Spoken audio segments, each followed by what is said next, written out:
இன்றே டவுன்லோட் செய்து உங்கள் ஃபேவரட் ஷோக்களை என்ஜாய் பண்ணுங்க. ஜனாமா பாருங்க, உங்க முன்னாடியே தமிழ்ல என்னென்ன பேச்சு பேசுறாங்க பாருங்க. நீங்க பார்த்துட்டு அமைதியா இருக்கீங்க. 4 வார்த்தை நறுக்குன்னு கேட்டு விடுங்க ஜனாமா. உங்களுக்குலாம் வேற வேலையே இல்லையா? கேடி, கொஞ்சம் அமைதியா இரு. ஓவரா பொங்காத. பொங்க வேண்டியது நம்ம இல்ல. வெயிட் பண்ணு.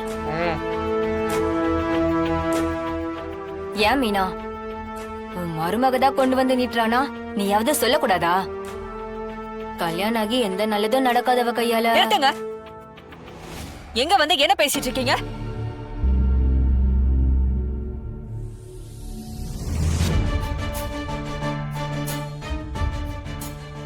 ஏன் பவுனு, மனசாட்சி தொட்டு சொல்லு. நீ ரொம்ப நல்ல விதமா வாழ்ந்துட்டு இருக்கியா? எங்க உன் மருமக? சொல்லு, எங்க உன் மருமக? உன் பையன் வீட்டுல ஒத்தியா தானே இருக்கான். மருமகளை வீட்டை விட்டு துரத்தி விட்டுட்டு தனியா ராஜ்யம் பண்ணிட்டு இருக்க. நீ என்ன பத்தி பேசிட்டு இருக்கியா?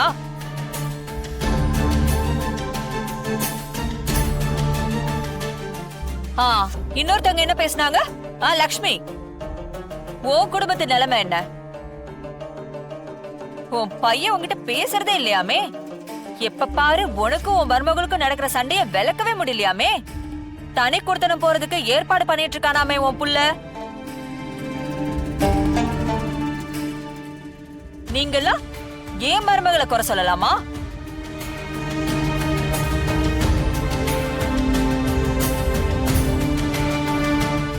உங்களுக்கெல்லாம் அந்த அருகதை கொஞ்சமாவது இருக்கா? என்ன மீனா இப்படி பேசுற? நாங்கெல்லாம் உன் சொந்த பந்தம் தானே. இருக்கட்டும், அதுக்காக ஏன் முன்னாடியே என் மருமகளை குறைச்சு பேசுவீங்க? அத நான் வேடிக்கை பார்த்துட்டு இருப்பேனா?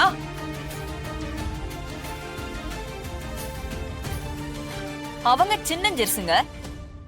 உங்க காலம் அதெல்லாம் இல்ல. இப்போ அவங்க பழகி புரிஞ்சுக்கிட்டு அதுக்கப்புறம் கொஞ்ச நாள் கழிச்சுதான் பெத்துக்கிட்டுமே. இப்ப என்ன அவசரம்? என்ன ஆக போகுது? அப்புறம் என்ன சொன்னீங்க? தமிழ நாங்க என்னமோ வேண்டா வெறுப்பா ஏத்துக்கிட்டோம்னா? அவளை முழு மனசோட தான் ஏத்துக்கிட்டோம்.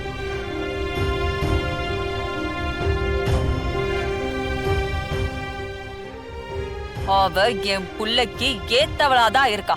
என் புள்ளையும் மருமகளும் 2 பேரும் சேர்ந்து சந்தோஷமா தான் வாழ்ந்துட்டு இருக்காங்க. சும்மா வாய்க்கு வந்தபடி எல்லாம் பேசிட்டு இருக்காதீங்க.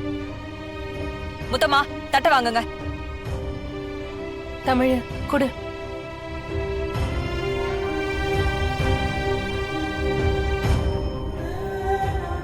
ரெண்டு பேர் சேர்ந்து நில்லுங்க.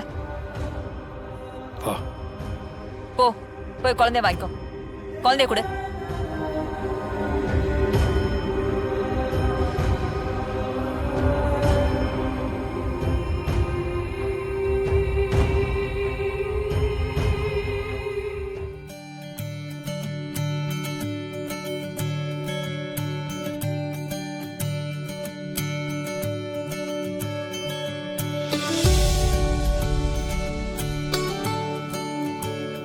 அடுத்த வம்சம் உங்க மூலமா தான் தழைக்க போகுது.